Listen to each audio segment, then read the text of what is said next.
I recognize my colleague, Ms. Lee, the ranking member, for 5 minutes, or the time she may consume for our opening statement. Thank you, Mr. Chair. Over the last 6 months, President Trump, Kristi Noem, and Stephen Miller have unleashed a brutal, reckless, and lawless regime that targets innocent members of our communities, parents dropping off their kids at the school or attending church, legal immigrants who have been welcome in this country for decades, international students, and even children who are U.S. citizens. They are behaving without humanity, justice, or decency. Children are increasingly the target of President Trump's anti-immigrant crusades. DHS has failed to be transparent and publish any data since January, but looking at the court cases has shown that children have been increasingly and disproportionately marked for deportation by Donald Trump. Over 53,000 children have been ordered for deportation since the start of this administration. These are mostly elementary school kids or younger. How often the court cases end in deportations has also climbed under Trump, especially for kids. Over 75% of children 11 or younger are now being ordered for deportation as a result of their immigration court proceedings. Are these little kids the dangerous criminals Trump vowed to go after?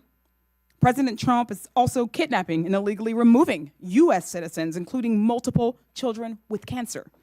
We're talking about unprecedented actions without due process against U.S. citizens. The Trump administration removed one 10-year-old girl, a U.S. citizen, who was recovering from brain cancer with her parents, even though she needed medical care. Another 4-year-old boy was illegally removed, also a U.S. citizen with a rare form of cancer. The judge in that case said the Trump administration had, quote, just deported a U.S. citizen with no meaningful process. Over 500 immigrant children have been removed from their families and homes and thrown into government custody. Let's call this what it is. Just like his first time as president, Donald Trump and Stephen Miller are separating kids from their parents. It's unconscionable, and as the Trump administration detains more human beings, detention facilities are becoming even more overcrowded and dangerous. The conditions that children and innocent people are being held in have been called unsanitary and inhumane.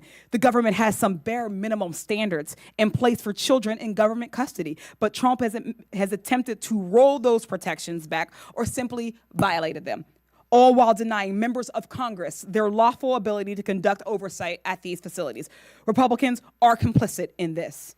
And increasingly, children are being held in ICE facilities like Alligator, Alcatraz, or newly reopened family detention centers like the one in Dilley, Texas. This administration is using every resource at its disposal to target innocent people for kidnapping and disappearance. And we call it that because a deportation implies that you have gone through some process, implies that you are following some standard that is set in U.S. law, particularly due process.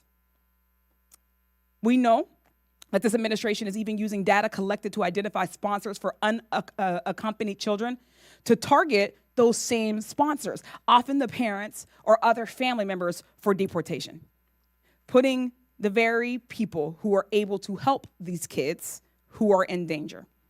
These are unspeakable injustices that demand oversight, and we have a witness here today who bears the responsibility of conducting such oversight. Mr. Kafari is the Inspector General who is supposed to be rooting out misconduct at the Department of Homeland Security. Instead, he's working with Republicans to twist the facts so people ignore the cages and the kids with cancer and other despicable actions. He himself is guilty of committing serious misconduct against the American people. This included spending taxpayer money retaliating against whistleblowers who called him out for delaying a report about Donald Trump actually losing children. This was when Trump's first administration separated immigrant kids from their parents and then failed to keep track of them.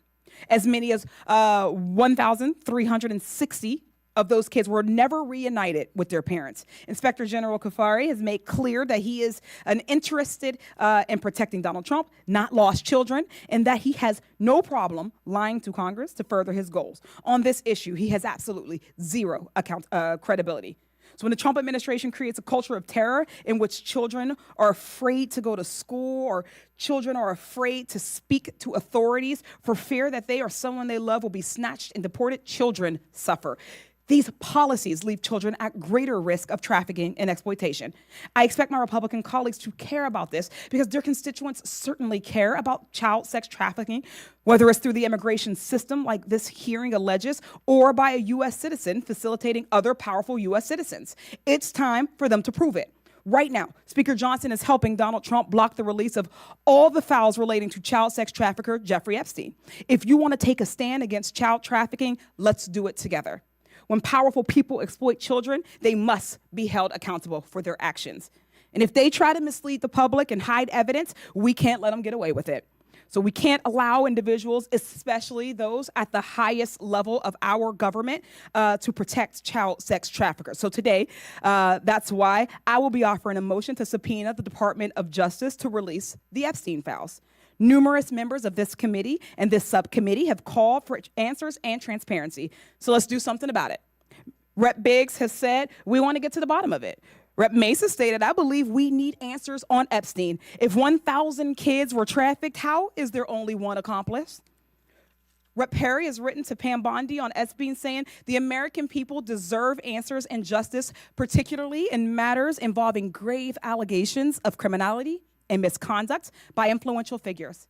Rep. Boebert said, we deserve the truth about the Epstein files. Yesterday, our Government Operations Subcommittee approved a motion directing Chairman Comer to subpoena Ghislaine Maxwell to appear for a deposition before this committee. But Ms. Maxwell is currently serving a 20-year federal prison sentence for her role in sex trafficking children with Jeffrey Epstein.